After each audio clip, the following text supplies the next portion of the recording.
गोत्र हिंदू धर्म की एक ऐसी वंश व्यवस्था जो किसी व्यक्ति के पुरुष पूर्वजों के आधार पर निर्धारित होती है।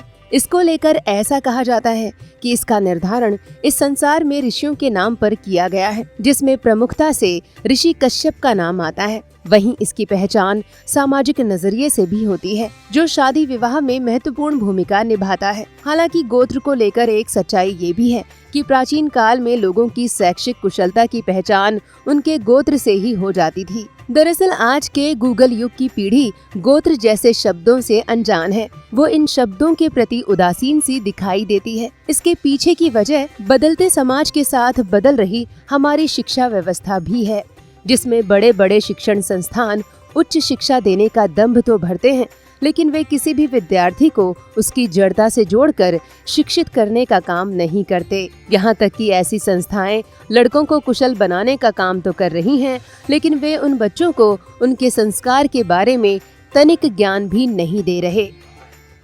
हमारे यहाँ पहले गोत्र लगाया जाता था। गोत्र का मतलब यह होता है कि यह किस ऋषि मुनि के आश्रम से आ रहा है। वो हम समझ गए कि फलाना ऋषि मुनि के आश्रम से आ रहा है, बस उसकी क्वालिफिकेशन के अंदाज लग जाते थे, उसकी सभ्यता संस्कृति के अंदाज लग जाते थे।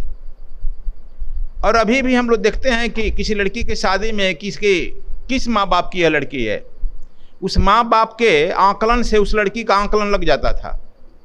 ज़्यादा हम लोग लड़की के देखने और नहीं जान जाते थे। तो उसी तरह से आपको देखना होगा कि वह किसका है। अच्छा, उसी हम विश्वविद्यालय के कह रहे हैं। यदि आप देखेंगे उच्च शिक्षा प्राप्त, रविन्द्रनाथ टैगोर उच्च शिक्षा प्राप्त किए हुए थे, धार्मिक थे।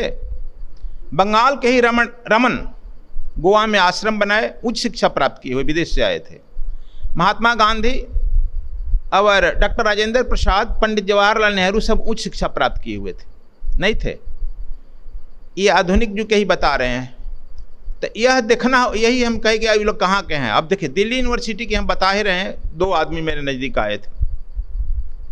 आप लोग देखते हैं जो इसके सिंह आते थे यहाँ पर, वो भी हमसे यही कहे कि अरे महाराज छोड़िए दिल्ली यूनिवर्सिटी, कहे कि जरा हमको ले चलो। एक आध दिन हमारा लेक्चर भी था, कहा कि है उनके भी मुंह से यही निकला कि हम तो दिल्ली के ही IPS हैं, यह नास्तिक बनाने की फैक्ट्री है।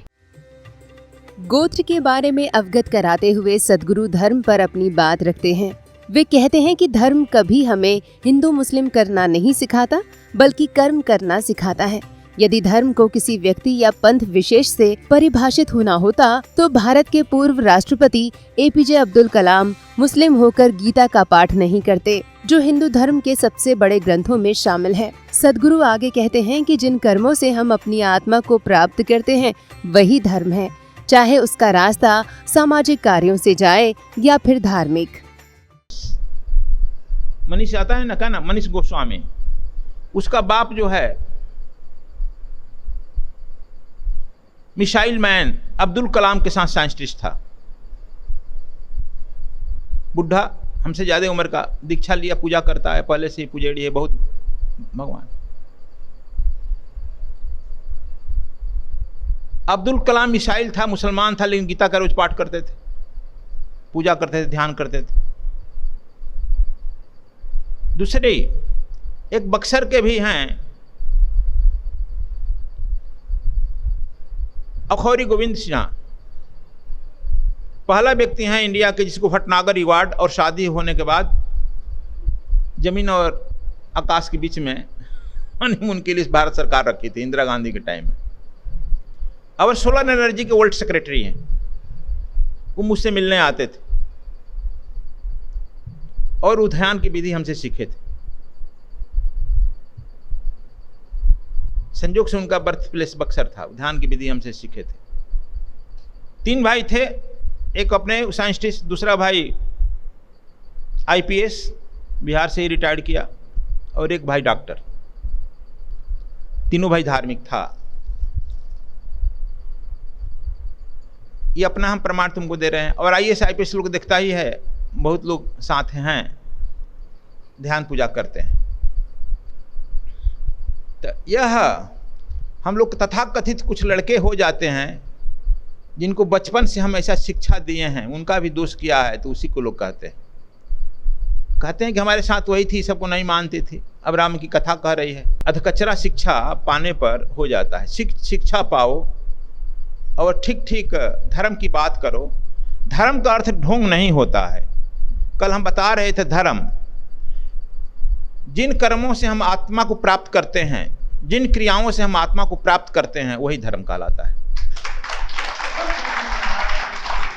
और धर्म को हम कुछ आल जाल में बांध लेते हैं, वह ठीक नहीं है।